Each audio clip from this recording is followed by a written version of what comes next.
ओम साईराम समस्त को मोर प्रणाम। आज मु आपन को पढ़ी शुणेबी साई सचरित्र द्वाविंश अध्याय। आमे तो सबुदिन साई सचरित्र पढ़ुचे किंतु गुरुवार साई सचरित्र पढ़िले आमको बेसी फलप्रद मिलता है।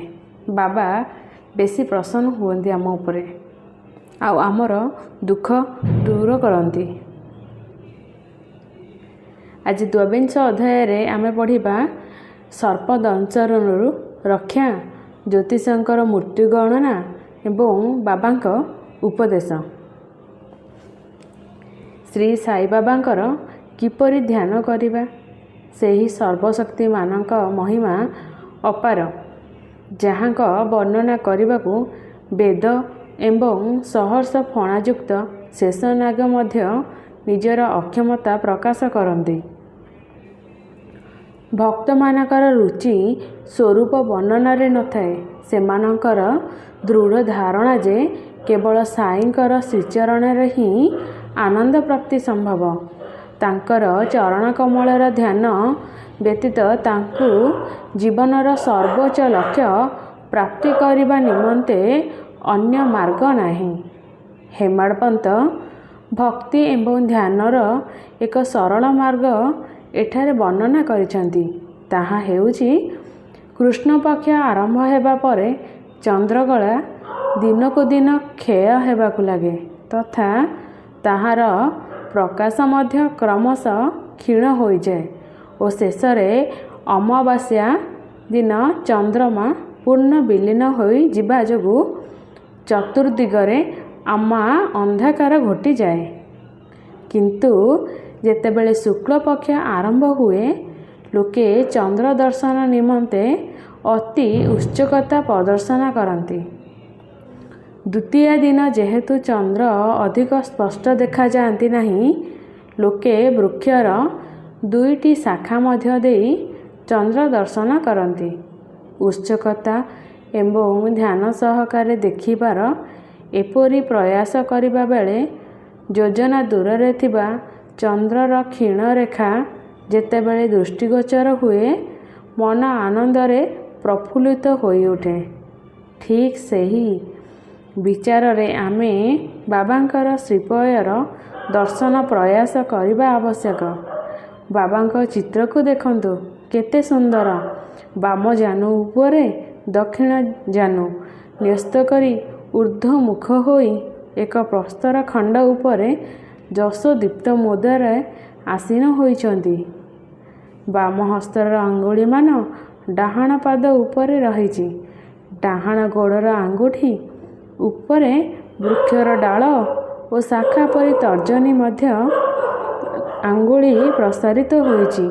एही आकृति द्वारा बाबा कहउचंती कि जदि तुमे मोर आध्यात्मिक दर्शन करबाकू इच्छुक ताहाले अभिमान शून्य होई एवं विनम्र होई सेही दुई आंगुली मध्यरे मोर चरण बृंदांगुली को ध्यान कर। ता द्वारा तुमे सेही सत्य स्वरूपंक दर्शन करिबारे सफल होई जिबारिबो। भक्ति प्राप्ति पाई एहा सबुठारु सुगम पंथा अटे। एबे श्री साई बाबांक जीवनी अवलोकन करिबा। साई बाबांक निवास द्वारा शिरडी महान तीर्थस्थल रे परिणत हैला। चतुर्दिगरु लोकंकर भीड़ दिनकु दिन बढ़िबाकू लागिला तथा धनी कि गरीब समस्ते कोनोसी ना कोनोसी प्रकारे उपकृत हेबारे लागिले। बाबांकर असीम प्रेम, तांकर अद्भुत ज्ञान भंडार एवं सर्वव्यापकतार वर्णना करिबारे काहार सामर्थ्य अछि। जिए किछि अनुभव लाभ करिछि तार जीवन वास्तव रे धन्य। केबे केबे से ब्रह्मरे निमग्न रहिबा कारणरू दीर्घ काल मौन व्रत धारण करुथिले।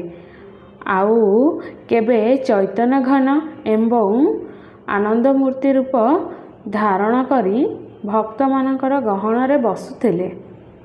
केतेबेले दृष्टांत देउथिले तो केतेबेले हास्य विनोद करुथिले। केतेबेले सरल चित्त रहुथिले तो केतेबेले क्रुद्ध होई उठुथिले। ତାଙ୍କର ମୁଖମଣ୍ଡଳ ଦର୍ଶନ, ବାର୍ତ୍ତାଳାପ ତଥା ଲୀଳା ଶ୍ରବଣ କରିବାରେ ଭକ୍ତମାନଙ୍କର ଇଚ୍ଛା ସର୍ବଦା ଅତୃପ୍ତ ରହୁଥିଲା। ବର୍ଷା ଜଳର କଣିକା ଗୁଡ଼ିକର ଗଣନା କରାଯାଇପାରିବ, ବାୟୁକୁ ଚର୍ମଥଳିରେ ସଂରକ୍ଷିତ ରଖାଯାଇପାରିବ, କିନ୍ତୁ ବାବାଙ୍କର ଲୀଳାର ଅନ୍ତ ମିଳିବ ନାହିଁ। ଏବେ ସେହି ଲୀଳାଗୁଡ଼ିକୁ ମଧ୍ୟରୁ ଗୋଟିଏ ଏଠାରେ ଶ୍ରବଣ କରିବା। ଭକ୍ତମାନଙ୍କର ସଙ୍କଟ ଘଟିବା ପୂର୍ବରୁ ବାବା କିପରି ସେମାନଙ୍କର ରକ୍ଷା କରୁଥିଲେ। ସର୍ଦ୍ଦାର କାକା ସାହେବଙ୍କର ସୁପୁତ୍ର ତଥା କୋପର ଗାଁର ମାମଲତଦାର ବାଲା ସାହେବ ମିରିକର ଥରେ ତିତଲି ଗସ୍ତରେ ଯାଉଥିଲେ। ବାଟରେ ଶ୍ରୀ ସାଇବାବାଙ୍କ ଦର୍ଶନ ନିମନ୍ତେ ଶିରଡି ଆସିଲେ। ମସଜିଦକୁ ଯାଇ ବାବାଙ୍କର ଚରଣ ବନ୍ଦନା କଲେ ଏବଂ ଚିରାଚରିତ ଶୈଳୀରେ ସ୍ୱାସ୍ଥ୍ୟ ତଥା ଅନ୍ୟାନ୍ୟ ପ୍ରସଙ୍ଗ ଆଲୋଚନା କଲେ। ବାବା ତାଙ୍କୁ ସ୍ପଷ୍ଟ ଭାବରେ କହିଲେ କି, ତୁମେ ଯେଉଁଠାରେ ବସିଛ ସେଠାରେ ଦ୍ୱାରିକାମାଈ ଅଛି। ତାର କୋଳରେ ଯିଏ ଆଶ୍ରୟ ନିଏ ସିଏ ସେମାନଙ୍କର ସମସ୍ତ ଦୁଃଖ ଏବଂ କଷ୍ଟ ଦୂର କରିଦିଏ। ଏହି ମସଜିଦମୟୀ ପରମ ଦୟାଳୁ ଅଟେ। ସରଳ ହୃଦୟ ଭକ୍ତମାନଙ୍କର ତ ସେ ମାତା ଏବଂ ସଙ୍କଟ ସମୟରେ ସେମାନଙ୍କର ନିଶ୍ଚୟ ରକ୍ଷା କରିବେ। ଯିଏ ଥରେ ତାର କୋଳରେ ବସିଛି ତାହାର ସମସ୍ତ କଷ୍ଟ ଦୂର ହୋଇଯିବ। ଯିଏ ତାହାର ଛତ୍ରଛାୟାରେ ବିଶ୍ରାମ କରେ ତାହାକୁ ଆନନ୍ଦ ଓ ସୁଖ ପ୍ରାପ୍ତି ହେବ। ତଦୁପରାନ୍ତ ଯଦି ଉଦି ଦେଇ ବାବା ତାଙ୍କର ବରଦ ହସ୍ତ ତାଙ୍କର ମସ୍ତକ ଉପରେ ରଖି ଆଶୀର୍ବାଦ କଲେ। ଏହାପରେ ବାଲାସାହେବ ବିଦାୟ ନେବା ନିମନ୍ତେ ଉଦ୍ୟତ ହୁଅନ୍ତେ ବାବା କହିଲେ, ଲମ୍ବା ବାବାକୁ ଜାଣିଛ?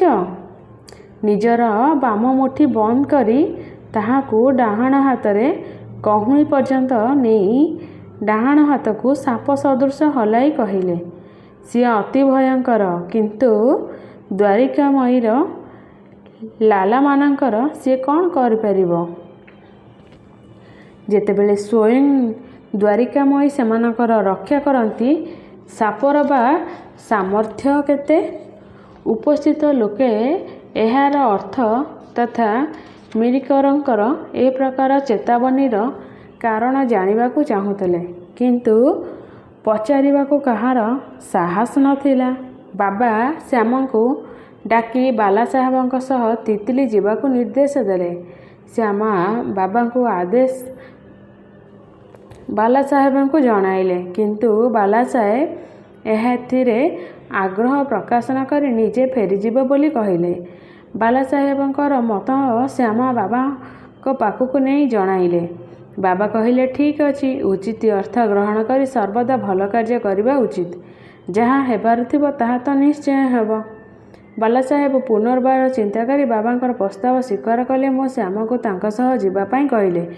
ଶ୍ୟାମା ପୁଣି ବାବାଙ୍କଠାରୁ ଅନୁମତି ଆଣିବା ପାଇଁ ଗଲେ ଏବଂ ଆଦେଶ ମିଳିବା ପରେ ବାଲାସାହେବଙ୍କ ସହିତ ଟାଙ୍ଗାରେ ବସି ଯାତ୍ରା କଲେ। ରାତି 9ଟାରେ ସେମାନେ ତିତଲିରେ ପହଞ୍ଚିଲେ ଓ ମାରୁତି ମନ୍ଦିରକୁ ଯାଇ ସେଠାରେ ରହିଲେ। ଅଫିସର କର୍ମଚାରୀମାନେ ଆହୁରି ଆସିନଥିଲେ। ଏହି କାରଣରୁ ସେମାନେ ପରସ୍ପର ଆଳାପ ଆଲୋଚନାର ସମୟ ଅତିବାହିତ କଲେ। ବାଲାସାହେବ ଏକ ଚଟାଇ ଉପରେ ବସି ଖବରକାଗଜ ପଢ଼ୁଥିଲେ। ତାଙ୍କର ଉପରର ଗୋଟିଏ ଭାଗ ଅଣ୍ଟାରେ ଗୁଡ଼ାଇ ହୋଇଥିଲା ଓ ଆଉ ଗୋଟିଏ ଭାଗ ଚଟେଇ ଉପରେ ଥିଲା। କେଉଁଠୁ ଗୋଟିଏ ସାପ ଆସି ତାହା ଉପରେ ବସିଥିଲା। ସେପଟେ କାହାର ଧ୍ୟାନ ନଥିଲା। ତେବେ ଅନ୍ଧାରରେ ସିଇ ସିଇ କରି ସେ ଆଗକୁ ଯାଉଥିଲା। ଏହି ଶବ୍ଦ ଶୁଣି ଚପରାସୀ କିଛି ଅଘଟଣ ଆଶଙ୍କା କରି ଲଣ୍ଠନ ଧରି ଦୌଡ଼ି ଆସିଲା। ସାପଟିକୁ ଦେଖିବା ମାତ୍ରେ ସାପ ସାପ କହି ସେ ଉଚ୍ଚ ସ୍ୱରରେ ଚିତ୍କାର କଲା। ବାଲାସାହେବ ଭୟରେ ଥରିବାକୁ ଲାଗିଲେ। ଶ୍ୟାମା ବୋଧେ ଏକରକମ ଜଡ଼ ପାଲଟିଗଲେ। ବଡ଼ କୌଶଳର ସହିତ ସେ ତଥା ଅନ୍ୟ ବ୍ୟକ୍ତିମାନେ ଧୀରେ ଧୀରେ ପଛକୁ ପଛ ହଟି ଆସିଲେ। ତାପରେ ସମସ୍ତେ ମିଶି ସାପଟିକୁ ପିଟି ମାରିଦେଲେ। ଯେଉଁ ସଙ୍କଟର ବାବା ଭବିଷ୍ୟବାଣୀ କରିଥିଲେ ତାହା ଟଳିଗଲା ଏବଂ ସାଇ ଚରଣରେ ବାଲାସାହେବଙ୍କର ପ୍ରେମ ଦୃଢ଼ୀଭୂତ ହେଲା। ଦିନେ ବଶିଷ୍ଠ ଜ୍ୟୋତିଷ ନାନା ସାହେବ ଢେଙ୍ଗ୍ଲେ ବାପୁସାହେବ ବୁଟିଙ୍କୁ କହିଲେ, ଆଜି ଦିନଟି ତୁମ ପାଇଁ ଅତ୍ୟନ୍ତ ଅଶୁଭ ଏବଂ ତୁମର ଜୀବନ ପ୍ରତି ବିପଦ ରହିଛି। ଏକଥା ଶୁଣି ବାପୁ ସାହେବ ବଡ଼ ବ୍ୟସ୍ତ ହୋଇପଡ଼ିଲେ। ସବୁଦିନ ପରି ଯେତେବେଳେ ବାବାଙ୍କର ଦର୍ଶନ କରିବାକୁ ଗଲେ, ବାବା ତାଙ୍କୁ ଦେଖି କହିଲେ, ଏ ନାନା, କ'ଣ କହୁଛନ୍ତି? ସେ ତୁମର ମୃତ୍ୟୁର ଭବିଷ୍ୟବାଣୀ କରୁଛନ୍ତି। ଭୟ କରିବାର କୌଣସି କାରଣ ନାହିଁ। ତାଙ୍କୁ ଦୃଢ଼ତାର ସହ କହିଦିଅ କି ଭଲ କରି ଦେଖ କାଳ ମୋତେ କିପରି ଅପହରଣ କରୁଛି। ଯେତେବେଳେ ସନ୍ଧ୍ୟା ସମୟ ଉପଗତ ହେଲା, ବାପୁ ଶୌଚାଳୟକୁ ଯିବା ମାତ୍ରେ ଏକ ସାପ ଦେଖିଲେ। ତାଙ୍କର ଭୃତ୍ୟ ମଧ୍ୟ ସାପଟିକୁ ଦେଖିଲା ଏବଂ ତାକୁ ମାରିବା ପାଇଁ ଗୋଟିଏ ପଥର ଉଠାଇଲା। ବାପୁ ସାହେବ ଗୋଟିଏ ଲମ୍ବା ବାଡ଼ି ଆଣି ମଗାଇଲେ, କିନ୍ତୁ ବାଡ଼ି ଆସିବା ପୂର୍ବରୁ ହିଁ ସାପଟି ଚାଲିଗଲା ଏବଂ କୁଆଡ଼େ ଉଭାନ ହୋଇଗଲା। ବାବାଙ୍କର ଅଭୟପୂର୍ଣ୍ଣ ବାଣୀ ସେହି ସମୟରେ ବାପୁଙ୍କର ସ୍ମରଣ ହେଲା ଏବଂ ସେ ଆଶ୍ୱସ୍ତି ଲାଭ କଲେ। ଅମିର ସକଳର କୋର୍ଲେ ଗ୍ରାମ ନିବାସୀ ଥିଲେ। ଏହି ଗ୍ରାମ କୋପାରଗାଁଓ ତାଲୁକର ଅନ୍ତର୍ଗତ। ଜାତିରେ ସେ କଞ୍ଚେଇ ଥିଲେ ଏବଂ ବାନ୍ଦ୍ରାରେ କମିଶନ ଏଜେଣ୍ଟ ରୂପେ କାର୍ଯ୍ୟ କରୁଥିଲେ। ଜଣାଶୁଣା ବ୍ୟକ୍ତିମାନଙ୍କ ମଧ୍ୟରେ ତାଙ୍କର ନାମ ଥିଲା। ଥରେ ସେ ବାତ ରୋଗରେ ପୀଡ଼ିତ ଥିଲେ। ଯେତେବେଳେ କ୍ଷୁଧା ମନେ ପଡ଼ିଲେ ସେ କାମଧନ୍ଦା ଛାଡ଼ି ଶିରିଡ଼ି ଆସିଲେ ଏବଂ ବାବାଙ୍କୁ ରୋଗରୁ ନିବୃତ୍ତି ନିମନ୍ତେ ପ୍ରାର୍ଥନା କଲେ। ବାବା ତାଙ୍କୁ ଚଭାଳିରେ ରହିବାକୁ ଅନୁମତି ଦେଲେ।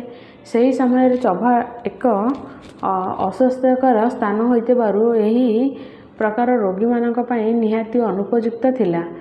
ଗାଁର ଅନ୍ୟ କୌଣସି ସ୍ଥାନ ତାଙ୍କ ପାଇଁ ଉତ୍ତମ ହୋଇଥାନ୍ତା, କିନ୍ତୁ ବାବାଙ୍କର ବାଣୀ ତ ଚୂଡ଼ାନ୍ତ ତଥା ମୁଖ୍ୟ ଔଷଧ ରୂପୀ ଥିଲା। ବାବା ତାଙ୍କୁ ମସଜିଦ୍ ଆସିବାକୁ ଦେଲେ ନାହିଁ ଓ ଚଭାଡ଼ିରେ ହିଁ ରହିବାକୁ କହିଲେ। ପ୍ରତିଦିନ ପ୍ରାତଃ ଓ ସନ୍ଧ୍ୟା ସମୟରେ ବାବା ଚଭାଡ଼ି ଦେଇ ଯିବା ଆସିବା କରୁଥିଲେ ତଥା ଦିନେ ଛାଡ଼ି ଦିନେ ଶୋଭାଯାତ୍ରାରେ ଆସି ଚଭାଡ଼ି ଘରେ ପହଞ୍ଚୁଥିଲେ ଓ ସେଠାରେ ବିଶ୍ରାମ କରୁଥିଲେ। ଏହାଦ୍ୱାରା ଅମିର ବାବାଙ୍କର ସାନ୍ନିଧ୍ୟ ଲାଭ କରୁଥିଲେ। ସେଠାରେ ସେ 9 ମାସ ରହିଲେ, କିନ୍ତୁ କୌଣସି କାରଣରୁ ତାଙ୍କର ମନ ସେଠାରୁ ତୁଟିଗଲା। ଏଣୁ ଦିନେ ଲୁଚି କୋପରଗାଁ ପଳାଇ ସେଠାରେ ଏକ ଧର୍ମଶାଳାରେ ରହିଲେ।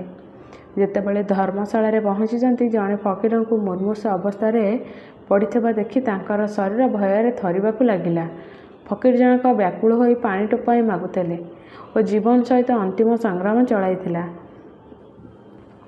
ଅମିର ତାଙ୍କୁ ପାଣି ଦେଲେ, କିନ୍ତୁ ପାଣି ମୁନ୍ଦାକ ପାଟି ଭିତରକୁ ନେଉ ନେଉ ତା'ର ପ୍ରାଣବାୟୁ ଉଡ଼ିଗଲା। ଏହି ଘଟଣାରେ ଅମିର କି କର୍ତ୍ତବ୍ୟ ବିମୂଢ଼ ହୋଇ ପଡ଼ିଲେ।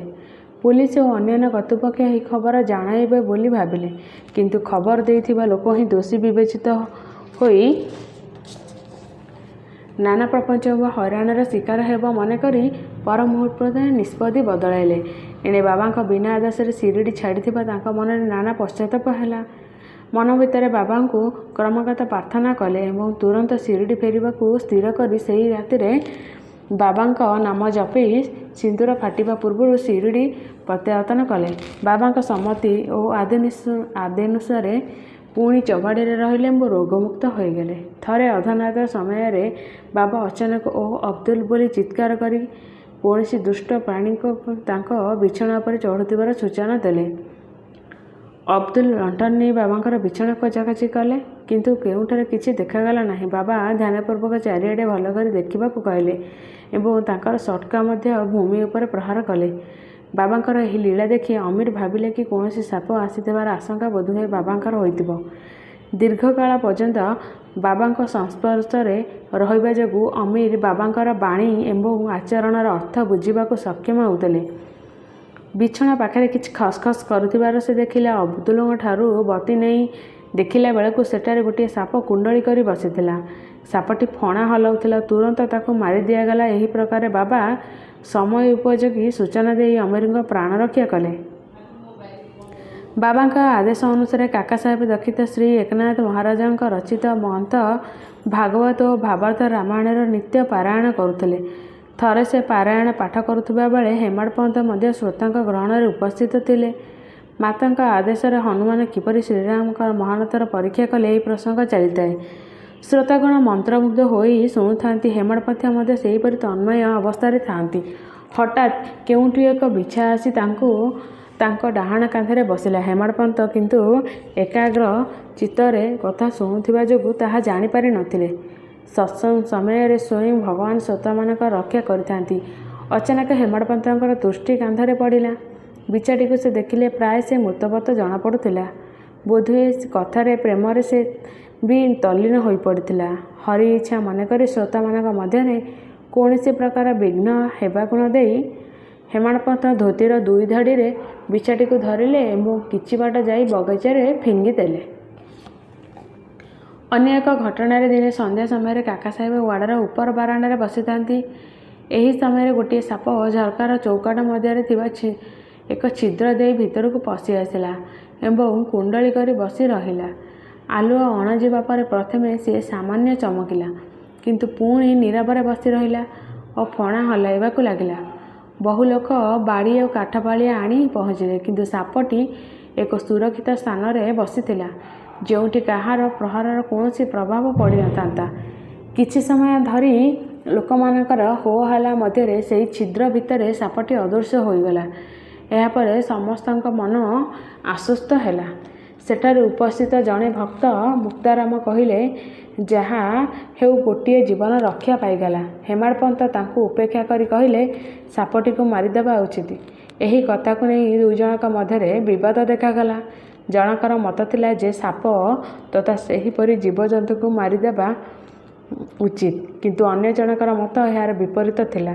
ରାତି ଅଧିକ ହେବାରୁ କୌଣସି ନିଷ୍କର୍ଷ ନ ପହଞ୍ଚି ସେମାନେ ବିବାଦକୁ ସେଇଠି ରଖିଲେ। ପରଦିନ ବାବାଙ୍କ ସମ୍ମୁଖରେ ଏହି ପ୍ରଶ୍ନ ନିଆଗଲା। ବାବା କହିଲେ, ସମସ୍ତ ଜୀବ ଏବଂ ସମସ୍ତ ପ୍ରାଣୀଙ୍କ ମଧ୍ୟରେ ଈଶ୍ୱର ବାସ କରନ୍ତି। ତାହା ସାପ ହେଉ କିମ୍ବା ବିଛା, ସେହି ବିଶ୍ୱର ନିୟନ୍ତ୍ରଣକର୍ତ୍ତା ଏବଂ ସମସ୍ତ ପ୍ରାଣୀ, ସାପ, ବିଛା ଇତ୍ୟାଦି ତାଙ୍କର ଆଦେଶ ହିଁ ପାଳନ କରନ୍ତି। ତାଙ୍କର ଇଚ୍ଛା ବିନା କିଏ ଅନ୍ୟର କ୍ଷତି କରିପାରିବ ନାହିଁ। ସମସ୍ତ ବିଶ୍ୱ ତାଙ୍କର ଅଧୀନ ଏବଂ କେହି ବି ସ୍ୱାଧୀନ ନୁହନ୍ତି। ଏଥିପାଇଁ ସମସ୍ତ ପ୍ରାଣୀଙ୍କ ପ୍ରତି ଦୟା ଏବଂ ସ୍ନେହ ପ୍ରଦର୍ଶନ କରିବା ଉଚିତ। ବୈମନସ୍ୟ ଓ ସଂହାର ଭାବ ତ୍ୟାଗ କରି ଶାନ୍ତ ଚିତ୍ତରେ ଜୀବନ ଅତିବାହିତ କରିବା ଆବଶ୍ୟକ। ଈଶ୍ୱର ସମସ୍ତଙ୍କର ରକ୍ଷକ।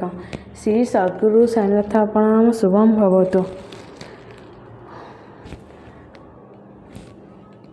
ଓମ୍ ସାଇରାମ, ଓମ୍ ସାଇରାମ, ଓମ୍ ସାଇରାମ।